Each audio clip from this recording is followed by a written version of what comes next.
जय श्री श्याम मित्रों, आज हम बिहारी अध्याय नंबर 4 यहाँ पर पढ़ने जा रहे हैं। इससे पूर्व 3 अध्याय हम पढ़ चुके हैं। यहाँ पर जो बिहारी का अध्याय है वह है बिहारी सतसई से कुछ पद। ठीक है, इसके भी वही दोहे हैं। ठीक है, अब आगे ये दोहे मैंने यहाँ पर लिखे हैं। शुरू में देखने पर आपको ऐसे दिखाई दे रहा होगा कि पता नहीं सर ने क्या लिखा है, लेकिन चिंता की कोई आवश्यकता नहीं है। एक एक दोहे को आराम से पढ़ेंगे, उनके कठिन शब्दार्थ देखेंगे और उनकी व्याख्या करके देखेंगे। तो देखिए, पहला दोहा देखते हैं। मेरी बहु बाधा हरो राधा नागरी सोई, जा तन की जहां परे श्याम हरित दूती होई। मेरी का अर्थ यहाँ पर मेरी से कवि बिहारी से लिया गया। बहु बाधा सांसारिक बाधाएं या कष्ट, हरो दूर करो, राधा नागरी नागरी का अर्थ चतुर, वही सोई का अर्थ वही है, जा तन जिनके शरीर, झाई झलक या छाया, दो अर्थ इसके, परे गिरने से, श्याम। अब जो श्याम अर्थ है यहाँ पर, श्याम शब्द में श्लेष अलंकार है, ध्यान रखें। श्याम का अर्थ यहाँ पर श्री कृष्ण है और दूसरा यहाँ पर पाप है। हरित का अर्थ है प्रसन्न, द्वितीय का अर्थ है हरि कांति वाले, और होई का मतलब हो जाते हैं। श्लेष अलंकार और अनुप्रास अलंकार यहाँ पर इस पहले दोहे में उपस्थित है। अब इसकी व्याख्या देखते हैं। व्याख्या क्या है? प्रस्तुत पद में कवि बिहारी राधा जी की स्तुति करते हुए वर्णन करते हैं कि हे राधा जी, आप मेरे सांसारिक कष्टों को दूर कर दीजिए। आपके शरीर की छाया गिरने मात्र से जिस प्रकार भगवान श्री कृष्ण प्रसन्नचित हो जाते हैं, अर्थात आनंदित हो जाते हैं, यह इसका पहला भावार्थ है। अब श्लेष अलंकार के अनुसार इसका अर्थ लेंगे। श्लेष अलंकार के अनुसार इसका अर्थ क्या होगा? कवि बिहारी कहते हैं, हे राधा जी, आप चतुर हैं, चालाक हैं, इसलिए आप मेरे सांसारिक जो कष्ट हैं, भव बाधाएं हैं, उन बाधाओं को आप दूर कर दीजिए। जिस प्रकार आपके शरीर की झलक या छाया गिरने मात्र से श्याम, श्याम का तो जाएगा यहाँ पर पाप जिस प्रकार से प्रभावहीन हो जाते हैं, और भगवान श्री कृष्ण नील वर्ण के होने के कारण, उनका शरीर नीला होने के कारण आपकी छाया गिरने मात्र से वह कैसे हो जाते हैं? हरि कांति वाले हो जाते हैं। यानी जिस प्रकार से भगवान श्री कृष्ण के कष्टों को आप दूर करती हो, उसी प्रकार से हे चतुर राधा जी, आप मेरे भी सांसारिक कष्ट हैं, बाधाएं हैं, उन बाधाओं को आप क्या कर दीजिए? दूर कर दीजिए। इस प्रकार से पहले दोहे की व्याख्या इस प्रकार से होगी। अब देखते हैं दूसरा दोहा। तो पर वारो उर्वशी सुनी राधिके सुजान, तू मोहन के उर्वशी हवे उर्वशी समान। तो पर का अर्थ है तुझ पर, वारो न्योछावर, उर्वशी सुंदर अप्सरा, सुनी सुनो, राधिके राधा, सुजान चतुर, तू मोहन के उर्वशी। अब उर्वशी का अर्थ है हृदय में बसी हुई, हवे होकर, उर्वशी मन को वश में करने वाली बनकर, और समान यहाँ पर दोनों में तुलना के लिए दिया गया है। यमक अलंकार है और उपमा अलंकार है। यमक और उपमा अलंकार को देख लीजिए। यहाँ पर यमक की डेफिनेशन क्या थी? भिन्नार्थी किंतु समान शब्द की आवृत्ति जहां एक से अधिक बार होती है, वहां पर यमक अलंकार होता है। यमक का अर्थ बताया था तुम्हारे को, यमक का शाब्दिक अर्थ होता है जुड़वा। जुड़वा शब्द आए, लेकिन हर बार उनका अर्थ अलग अलग निकले, वहां पर होता है यमक अलंकार। ठीक है, तो यमक अलंकार कैसे है? अब देख लीजिए। यहाँ पर जो शब्द दिया है ये भी उर्वशी है, ठीक है, और यहाँ पर भी उर्वशी है और यहाँ पर भी उर्वशी है। तीनों में ही अर्थ है वो अलग अलग है, शब्द समान है लेकिन अर्थ अलग अलग है। सुंदर अप्सरा इस उर्वशी का अर्थ है, इस उर्वशी का अर्थ हृदय में बसी हुई, और इस उर्वशी का अर्थ है मन को वश में करने वाली बनकर। उपमा अलंकार, इसमें उपमा अलंकार है, ठीक है, और अनुप्रास। इस प्रकार से इसमें 3 अलंकार है। उपमा, जहां उपमेय और उपमान में समानता बताई जाती है, वहां पर उपमा अलंकार होता है। उपमा अलंकार की पहचान करने के मैंने बताए थे कि इनमें वाचक शब्द हैं वो जरूर आते हैं, सा सी सम, ऐसे जैसे सदृश, समान, ये शब्द आते हैं। तो यहाँ पर समान शब्द आया हुआ है। और अनुप्रास अलंकार की पहचान तो हम करना जानते ही हैं, एक से अधिक वर्णों की आवर्ती 2 हो, 3 हो, 4 हो, जहां आवर्ती होती है वर्णों की, वहां पर अनुप्रास अलंकार होता है। अब देखिए इसकी व्याख्या। प्रस्तुत पद में कवि बिहारी वर्णन करते हुए कहते हैं, हे राधा जी, मैं आपके रूप सौंदर्य पर, किसके ऊपर? आपके रूप सौंदर्य के ऊपर सबसे सुंदर माने जाने वाली स्वर्ग की सुंदर जो अप्सरा है उर्वशी, उस उर्वशी काव्य रूप सौंदर्य मैं आपके रूप सौंदर्य के ऊपर न्योछावर करता हूं। ठीक है, अब आगे देखिए क्यों करता हूं मैं आपके इस रूप सौंदर्य के ऊपर, क्यों? क्योंकि आप भगवान श्री कृष्ण जो हर किसी को मोहित करने वाले होते हैं, हर किसी को अपनी ओर मोहित कर लेते हैं, आप उनके हृदय में आप उनके मन को वश में करने वाली बनकर उनके हृदय में आप बसी हुई हो। यानी कहने का तात्पर्य यह है, सीधी व्याख्या इस प्रकार से ले लेना। प्रस्तुत पद में कवि बिहारी वर्णन करते हुए कहते हैं, हे चतुर राधा जी, मैं आपके रूप सौंदर्य के ऊपर परम सुंदर मानी जाने वाली स्वर्ग की सुंदर अप्सरा उर्वशी का भी रूप सौंदर्य मैं आपके रूप सौंदर्य के ऊपर न्योछावर कर सकता हूं, बलिदान कर सकता हूं। भगवान श्री कृष्ण हर किसी को अपनी ओर मोहने वाले होते हैं, हर किसी को अपनी ओर मोहित करते हैं, लेकिन आप भगवान श्री कृष्ण के मन को वश में करने वाली उर्वशी के समान बनकर आप उनके हृदय में बस गई हैं। इस प्रकार से इसकी व्याख्या हो जाएगी। तीसरा देखते हैं यहां पर, बंधु भय का दीन के को तारे और बुराई, टूटे टूटे फिरत वो झूठे वृद्ध कहाई। बंधु का अर्थ है भाई या सहायक, भय का मतलब हो गए, दीन का अर्थ दुखी असहाय, को यानी कौन किसका, तारे उद्धार किया है, रघुराई राम या रघुपति भी ले सकते हैं इसका, रघुपति भी। टूटे टूटे बड़े संतुष्ट या प्रसन्न, मन में ही प्रसन्न होकर घूमना, फूले न समाना जिसे बोलते हैं।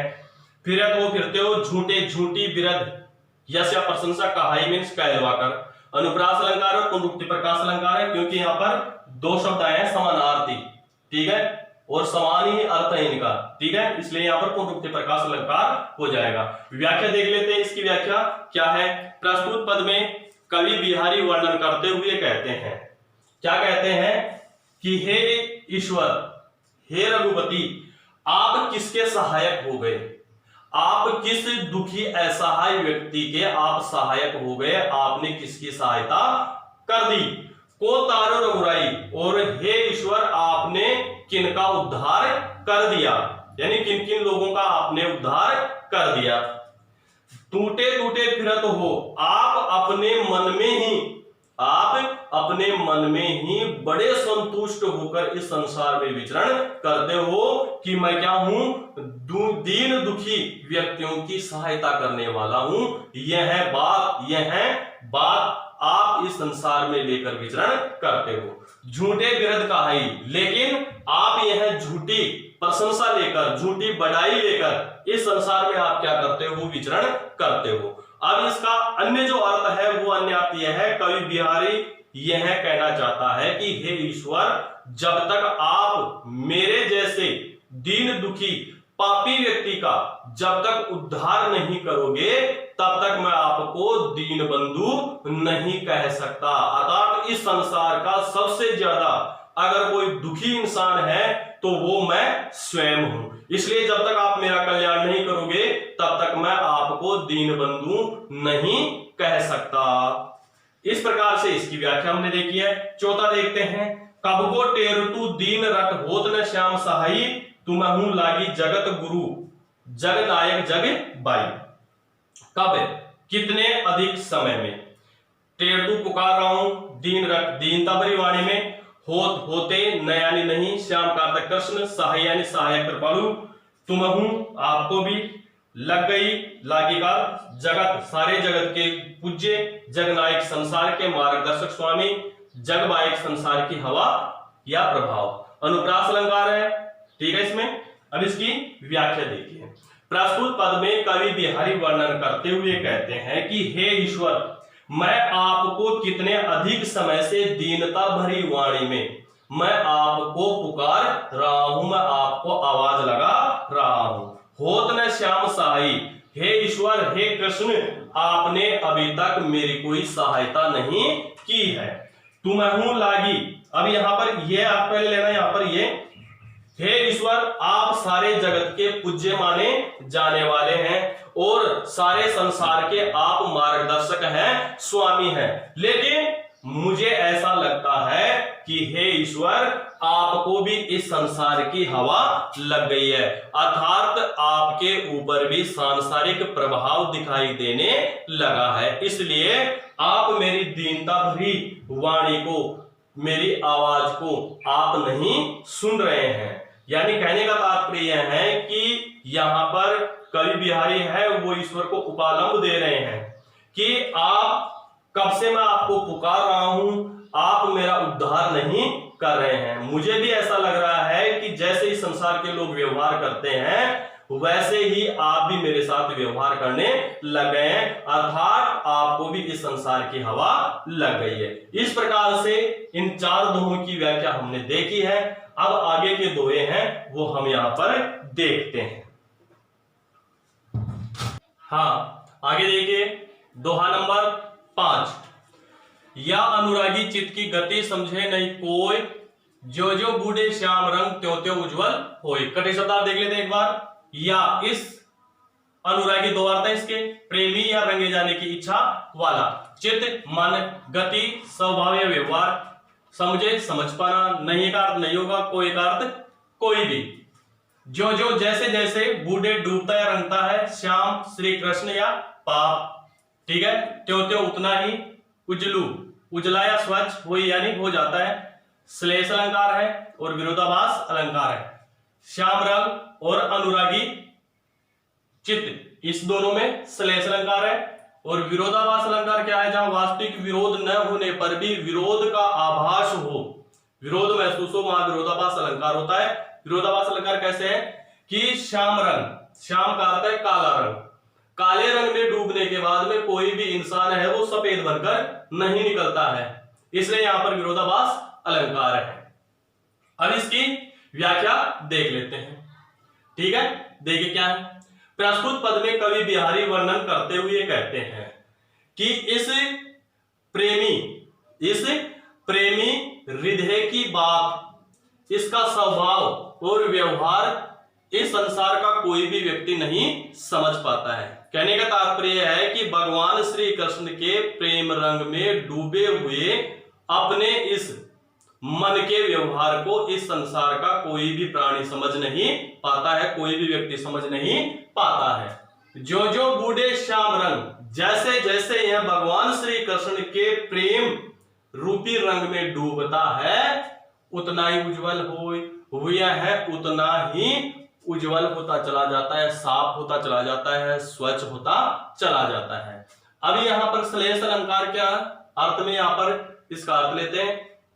प्रस्तुत पद में कवि बिहारी वर्णन करते हुए कहते हैं कि इस प्रेमी हृदय की गति, स्थिति, स्वभाव को कोई नहीं समझ पाता, क्योंकि यह भगवान श्री कृष्ण के प्रेम रूपी रंग में रंगा हुआ है, ठीक है। श्री कृष्ण, और जैसे जैसे यह श्री कृष्ण की भक्ति में डूबता है वैसे वैसे सारे पाप हैं, अवगुण हैं, बुराइयां हैं, वह बुराइयां भगवान श्री कृष्ण के प्रेम के कारण वह क्या हो जाते हैं, दूर हो जाते हैं, साफ हो जाते हैं, स्वच्छ हो जाता है और अपना जीवन भी क्या हो जाता है, अच्छा बन जाता है। किसके कारण? भगवान श्री कृष्ण की भक्ति करने के कारण। अब यहां पर देखते हैं छठा दोहा, भजन कहो ताते बज्यो, बज्यो न एको बार, दूरी भजन जाते कहो सोते भज्यो गंवार। अब यहां पर भजन गाते स्मरण करना, कहो का अर्थ कहा, ताते यानी उससे, बज्यो यानी दूर भागा, भज्यो भजन नहीं किया, न यानी नहीं, एको बार एक बार भी, दूरी भजन दूर भागना, जाते कहो जाते हुए कहा, सो यानी वह, ते यानी तूने, भज्यो स्मरण किया या अपनाया, गंवार मूर्ख नासमझ व्यक्ति। यहां पर कौन सा अलंकार है? यमक अलंकार है, ठीक है। यमक अलंकार क्यों है? क्योंकि यहां पर देखो भज्यो, भज्यो, ठीक है, और भज्यो 3 बार आया है, तीनों बार में ही इसका जो अर्थ है वो अलग है, शब्द समान है लेकिन अर्थ अलग है। भज्यो दूर भागा, भज्यो भजन नहीं किया, और तीसरे का है स्मरण किया या अपनाया, ठीक है। अब इसकी व्याख्या देखते हैं।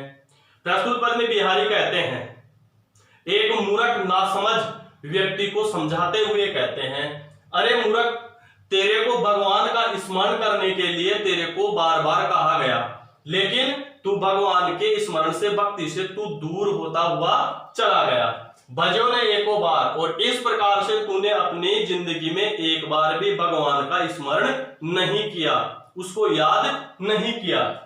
दूरी भजन जाते कहो, और इस प्रकार से तू सांसारिक जीवन की जो भोग विलास की वस्तुएं हैं उन वस्तुओं में डूब गया और तू भगवान की भक्ति से दूर जाता चला गया। सोते बजो गंवार, इस प्रकार से तूने, हे मूर्ख व्यक्ति, तूने अपने जीवन में एक बार भी प्रभु का स्मरण नहीं किया, इसलिए ना समझ गंवार व्यक्ति तेरा जिंदगी में कभी उद्धार नहीं हो सकता। कहने का तात्पर्य यह है कि यहाँ पर कवि बिहारी ये कहना चाहते हैं कि प्रत्येक व्यक्ति को भगवान की भक्ति में अपना ध्यान लगाना चाहिए, उसका स्मरण करना चाहिए, समय निकालकर उसकी भक्ति करनी चाहिए, तभी अपना है वो उद्धार हो सकता है। भगवान के नाम से, उनकी भक्ति से हम जैसे जैसे दूर भागेंगे और सांसारिक वस्तुओं की ओर बढ़ेंगे तो हम उन वस्तुओं में ज्यादा डूबते चले जाएंगे और अपना उद्धार, अपना कल्याण है वो कभी नहीं हो पाएगा। ठीक है, इस प्रकार से छठा देगा। सातवां देखिए यहाँ पर, अजो तरियोना ही रहियो श्रुति सेवत इकरंग, नाकवास बेसरी लहू बसी मुक्तन के संग। अजो का अर्थ होता है अब तक, तरियोना कानों का आभूषण, रयो मीन्स रहा है, श्रुति वेद अध्ययन, सेवत सेवा करना या शोभा बढ़ाना, इकरंग एक रंग में या निरंतर, नाकवास दो अर्थ है, नाक पर निवास है स्वर्ग प्राप्ति, बेसरी नाक का आभूषण, लयो प्राप्त कर लिया, बसी रहकर, मुक्तन मोतियों के या मुक्त पुरुषों के, संग यानी साथ। कौन सा अलंकार है इसमें? श्लेष अलंकार इसमें है।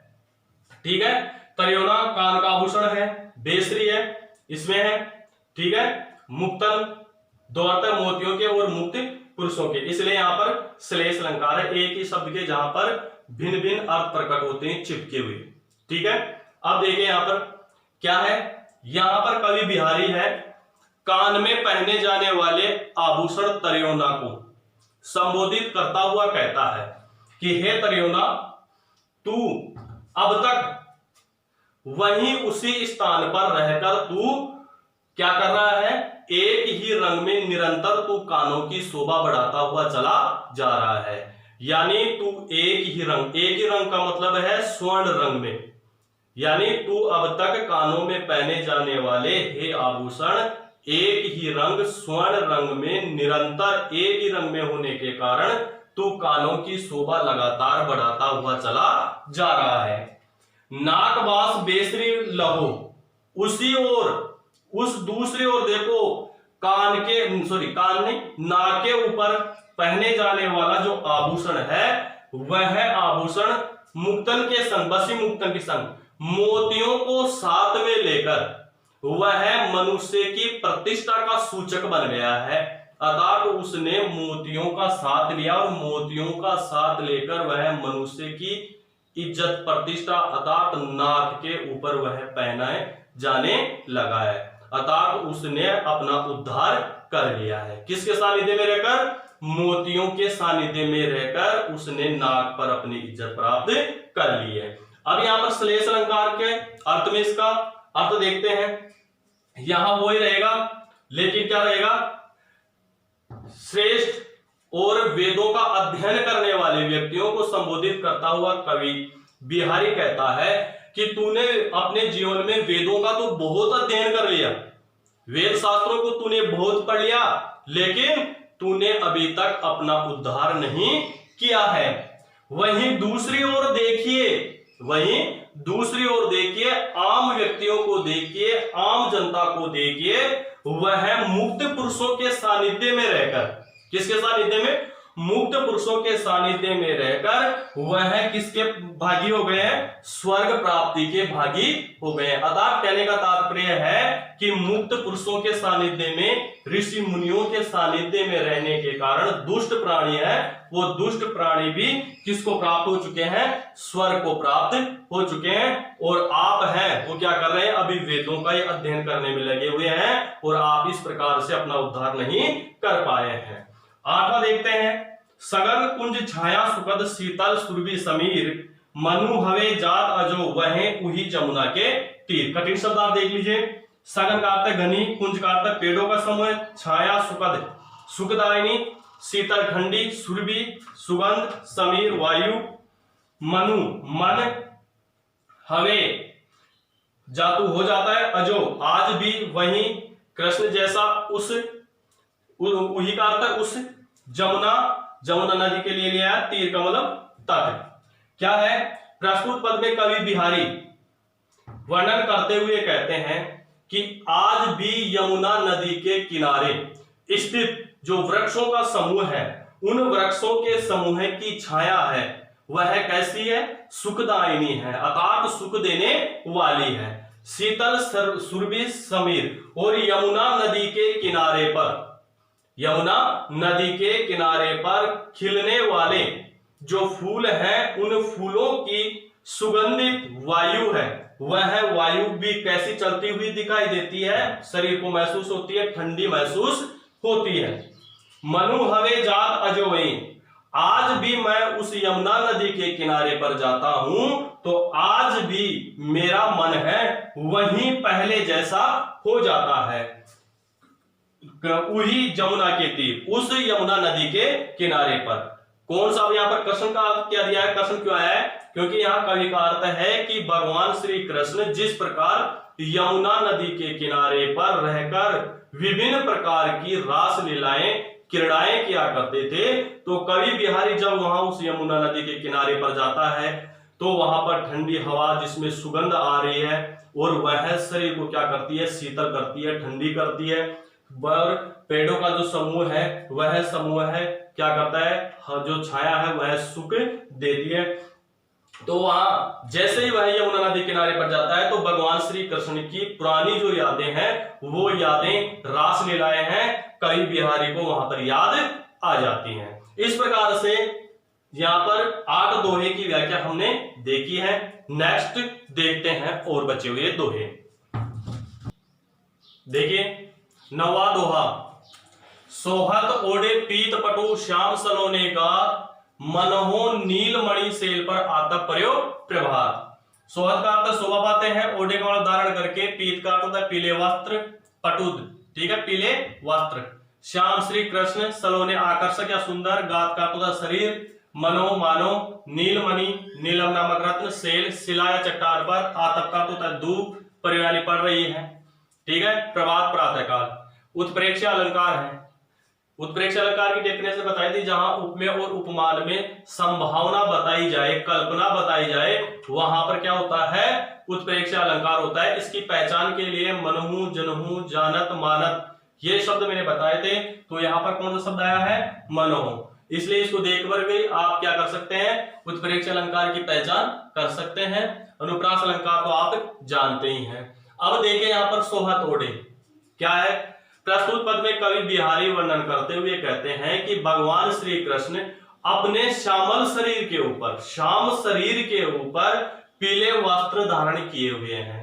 वह पीले वस्त्र जो भगवान श्री कृष्ण ने धारण कर रखे हैं वह उनके शरीर पर आकर्षक लग रहे हैं, सुंदर लग रहे हैं।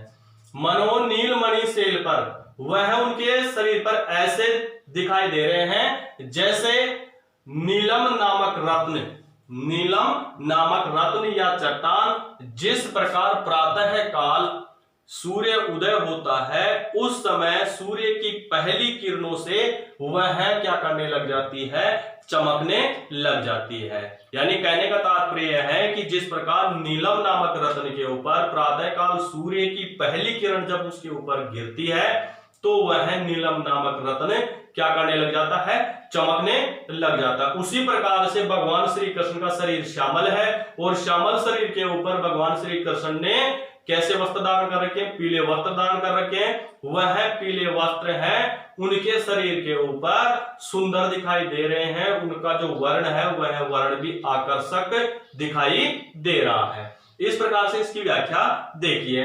अब देखते हैं 10वां दोहा, इही आस अटक्यो रहतु अली गुलाब के मूल, हवे है फेरी बसंत ऋतु इन डारन वे फूल। देखिए इही, इसी, आस आशा में, अटक्यो ठहरा हुआ, रहतु रहता, अली बोरा, गुलाब के मूल गुलाब की जड़ों में, हवे होंगे, फेरी फिर से बसंत ऋतु, इन दारन डालियों पर, वे ही फूल या पहले जैसे। कौन सा है? अनियोक्ति अलंकार। जहां सीधी सीधी बात न कहकर कभी किसी दूसरे को व्यंग्य करके कोई बात कहता है, वहां पर अनियोक्ति अलंकार होता है। कैसे अनियोक्ति है वो भी मैं अभी समझाता हूं। देखिए पहले क्या है इसकी व्याख्या। प्रस्तुत पद में कवि बिहारी वर्णन करता हुआ कहता है कि जिस प्रकार से बसंत ऋतु जब आती है तो बसंत ऋतु में सभी पेड़ पौधे हैं वह अपने पत्ते गिरा देते हैं और सिर्फ क्या रहती है? डालियां शेष रहती हैं। इसी प्रकार से जो गुलाब है, उस गुलाब के पेड़ के ऊपर खिलने वाले फूल हैं, पत्ते हैं, वह पत्ते भी क्या हो जाते हैं? बसंत ऋतु में गिर जाते हैं और फिर नए प्रारंभ होते हैं। तो उस पेड़ के ऊपर मंडराने वाला जो भूरा है, जो गुलाब के फूलों का रसास्वादन करता है, वह जो भूरा है वह क्या करता है? गुलाब की जड़ों में ही रुका हुआ रहता है और वह वहां बैठकर इंतजार करता है। क्या इंतजार करता है?